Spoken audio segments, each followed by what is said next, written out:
You're well known for saying to be fearful when others are greedy and be greedy when others are fearful. But by all appearances, Berkshire was fearful when others were most fearful in the early months of COVID.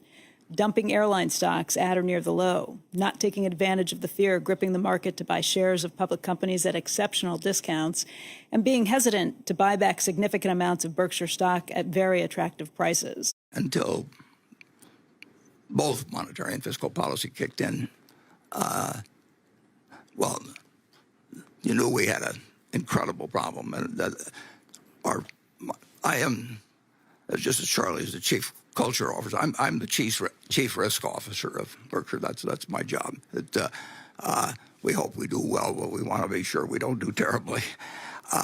But we didn't sell a substantial amount. I mean, we're a company with probably $700 billion worth of businesses. Some we own in their entirety, some we own a piece of, and I don't know whether we were sellers of maybe 1% of the value of all the businesses we had at that period. But the airline, it's just kind of interesting with the airline businesses in particular, and then I'll get to what was done in fiscal and monetary policy. But we had a few people, various subsidiaries of Berkshire, that wanted to go in for help from the government, and in some cases they had minority shareholders owned a few percent, and they said, "Well, this, we're going to get killed by what's happening with the regulations that are being put out, and we're stopping the economy." And they said everybody's going in for them, and why don't we go in? I said, Berkshire can handle it. This is for people that can't handle what's happening, and so we're not applying. But the airlines were the most prominent beneficiaries of what took place immediately. They got $25 billion initially, most of which went to the big four airlines, and some of which went in as grants, not loans. I think that was fine public policy. I was wishing it could go to every restaurant and dry cleaner and every small business that really was out of business and had no. I mean, they were made toast of, basically.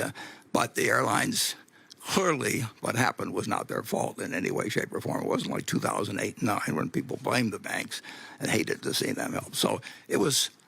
Now airlines operate in bankruptcy, so it isn't like the three of the four big ones went through bankruptcy within the previous 10 or 15. So the airlines were kind of used to operating in bankruptcy. They would have kept operating, but it was perfectly proper for the airlines to be helped. The entire airline business, you look at these figures of $2 trillion for Apple and so on. The entire big four airlines, they sold for about $100 billion almost. I mean, it's a very, very small. Combined, they wouldn't come close to making the cut.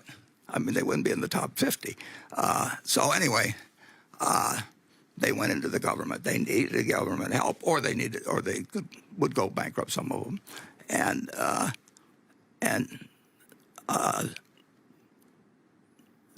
really the Congress, but Steve Mnuchin too. They decided they deserved the help, which I do not quarrel with at all. But imagine if Berkshire was the 10% holder, which they had been, of everyone in the airlines. They said, "Say get up from Berkshire." I mean, it'd be like one of our. They might have very well had a very, very, very different result if they'd had a very, very, very rich shareholder that owned 8 or 9%. And they didn't have that, when they went in. So you might not have gotten the same result.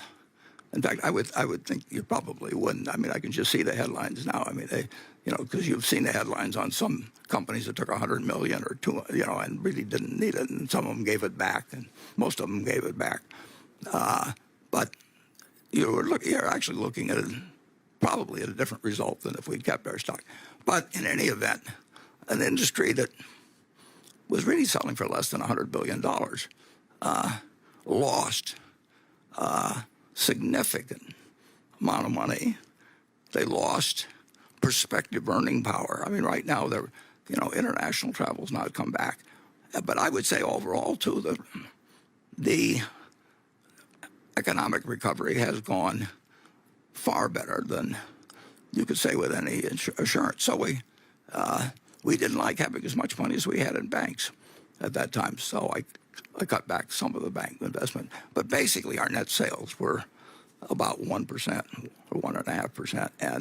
And looking back, it would have been better to be buying. But I do not consider it a great moment in Berkshire's history. But I also don't. We've got more net worth than any company in the United States under accounting principles, and we've got 600 or 700 billion of generally good businesses, and I think the airline business has done better because we've sold, and I wish them well. But I still wouldn't want to buy the airline business. International people really want to travel for personal reasons, and